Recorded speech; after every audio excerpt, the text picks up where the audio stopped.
विमल कुमार और आप देख रहे हैं विमल विथ न्यूज। अभी मैं हूँ झारखंड के गोड्डा जिला अंतर्गत गोड्डा के तुत्सिया इन होटल में, जहाँ पर एक सेमिनार चल रही है, संगठन सहभागिता और सशक्तिकरण, how to develop tribes of Jharkhand और and all over India. It is a great problem, very chronic problem of India। क्योंकि आपका सर क्या नाम हुआ? दीनबंधु वत्स्याम है। और आप कहाँ से हैं सर? मैं पैरवी संस्था से हूँ। पैरवी एक दिल्ली की संस्था है जो कि विकास, अधिकार और स्थायित्व के मुद्दे पे काम करती है।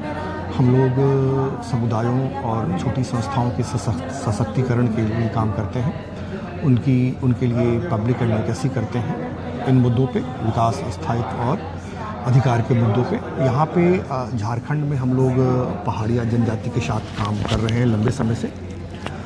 पहाड़िया जनजाति के लोगों के विकास के लिए, उनकी आर्थिक और राजनीतिक सशक्तिकरण के लिए, जिसमें कि उनको जो सरकार की जो सुविधाएं हैं, सेवाएं हैं, उनकी सुगम पहुंच कैसे हो, सामाजिक सुरक्षा योजनाओं से वो कैसे जुड़ सकें, इसके साथ साथ उनके अंदर नेतृत्व कौशल का विकास कैसे हो, उनका आर्थिक सशक्तिकरण कैसे हो, समुदाय कैसे सर में सबसे बड़ी बात है निर्भर हो। आप जिस पहाड़िया जनजाति की बात कर रहे हैं, आज उस जनजाति का उत्तरोत्तर ह्रास ही हुआ है, और जिसमें से आपके वक्ता ने कहा कि education is must for a person to develop himself और पर्सनालिटी और हैज कास्ट रिलीजन। ठीक है। तो मैं देख रहा हूँ कि मैं कई जगह घूमा हूँ। एक मैं दुमका जिला के मसलिया प्रखंड में गोलपुर नाम का पहाड़ है। उस पहाड़ में बची हुई मात्र 5 से 6 परिवार है। जो पहाड़ के ऊपर है उसका standard of living is very low, और उसको पानी पीने की भी समस्या है। वो जो नीचे गड्ढा है उससे पानी ले जाता है, और पहाड़ पर शायद यदि आप एक बार चढ़ जाएंगे तो फिर आप दोबारा न चढ़ने पाएंगे। तो फिर ऐसे समय में जब इनका सामाजिक, आर्थिक, एजुकेशनली और सोशली जब उसका डेवलपमेंट नहीं हो रहा है, तो उस देश की मुख्य धारा में कैसे जुड़ सकता है? नहीं, देखिए, देश की मुख्य धारा में जोड़ने की जो प्राथमिक जिम्मेदारी है वो सरकार की है। सरकार उन तक पहुंचने का प्रयास कर भी रही है। कई सरकार की योजनाएं हैं। ज़रूरत क्या है कि मेरा ऐसा मानना है कि ज़रूरत एक तो उत्तरदायित्व का है, अकाउंटेबिलिटी की है, और इसके साथ साथ जो समुदाय अगर जागरूक होता है, वो अपने अधिकारों की लड़ाई अगर वो खुद करता है, अपनी पैरवी वो खुद करता है, तो सेवाएं उन तक पहुंचेंगी। ठीक है, ये बात सत्य है कि हिस्टोरिकली ये राजा थे, राजमहल के राजा थे, और धीरे धीरे ये पीवीटीजी हो गए। लेकिन वो चरण आएगा जब वो फिर से उनके विकास की वो मुख्य धारा में आएंगे।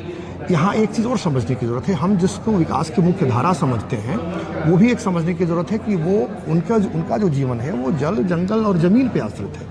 तो उनके संबंधों को भी, उनके अंतर संबंधों को भी समझना होगा, और सरकार की अकाउंटेबिलिटी फिक्स करनी होगी। और जो समुदाय है वो सशक्त, जागरूक और अपनी आवाज़ उठाएगा, तो वो सेवाएं और सुरक्षा उन तक पहुँचेगी। सर अब मैं ले चलता हूँ आपको गोड्डा जिला का बुआरीजोर प्रखंड। इसका ललमटिया कोलफील्ड के बगल में आदरो नाम का एक पहाड़ है, और पहाड़ियों का मुख्य चीज़ है, पहाड़ मीन्स वृक्ष का रहना, पत्थल का रहना। यदि वो नहीं है तो पहाड़ ही नहीं है। और वहाँ पर पूरी तरह से वृक्ष कट गए, और जिस महुआ को चुन के वो खाता था और जो फल आम का गाछ वो समाप्त हो गया। लेकिन आज तक गोड्डा वन प्रमंडल के द्वारा इसका विकास नहीं किया गया।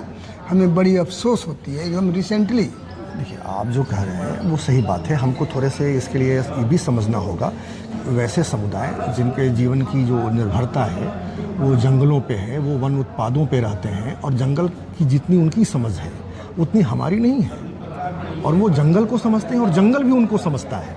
ऐसी परिस्थिति में हमको थोड़ा सा एक डेवलपमेंट पैराडाइम भी है कि विकास को भी थोड़ा सा और समझना होगा कि हम किस तरीके से विकास कर रहे हैं। हालांकि यह भी एक सत्य है कि जैसे आपने कहा ना कि पानी की दिक्कत है, वो पानी के लिए चुआन पे, नाला पे या प्राकृतिक स्रोतों पे उनकी निर्भरता है। तो हमको धीरे धीरे यह भी सत्य है कि उनको मुख्य धारा है या जो विकास की जो सरकार की जो सेवाएं हैं, योजनाएं हैं, वो भी पहुँचे। साथ साथ एक बैलेंस और मिक्स्ड अप्रोच रखना होगा, जिसमें ये भी देखना होगा कि जंगल भी बचा रहे और जंगल पर उनकी निर्भरता भी बनी रहे और विकास भी उन तक पहुँचे। तीसरी मैं एक समस्या दिखा रहा हूँ, जैसे ही आप बोरियो के आगे साहिबगंज जिला का राजमहल जाइएगा, उस पहाड़ को पूरी तरह से काट के पत्थरों को चूर कर दिया गया, और जब पहाड़ ही नहीं रहेगा तो फिर पहाड़िया जाएगा कहाँ? देखिए, आप ये जो सवाल उठा रहे हैं वो एक मौलिक सवाल है और बहुत व्यापक सवाल है। संस्थाएं, सामाजिक संगठन, संस्थाएं इस सवाल को बहुत लंबे समय से उठा रहा है, समुदाय भी उठा रहा है। हालांकि इसमें हमको यह भी देखना है, मैं फिर से कह रहा हूँ कि वो मिक्स्ड अप्रोच हमको रखना होगा। जंगल भी बने रहे, विकास भी उन तक पहुँचे और जंगल और उनकी जो निर्भरता है वो भी बना रहे। हो क्या रहा है कि जंगल कट जा रहे हैं और जंगल का कोई सब्स्टिट्यूट नहीं है। कोई प्लांटेशन करके, वृक्षारोपण करके, पौधे रोप करके हम जंगल नहीं बना सकते हैं। हमको इस चीज़ को भी समझना होगा, इस तथ्य को भी समझना होगा। तो सचमुच ज़रूर है कि जंगल को बचाने की ज़रूरत है। हमको ऐसे कैंपेन, ऐसे मूवमेंट भी चलाने की ज़रूरत है कि जंगल भी बना रहे, जंगल बचा रहे, जंगल में रहने वाले लोग भी बने रहे, बचे रहें।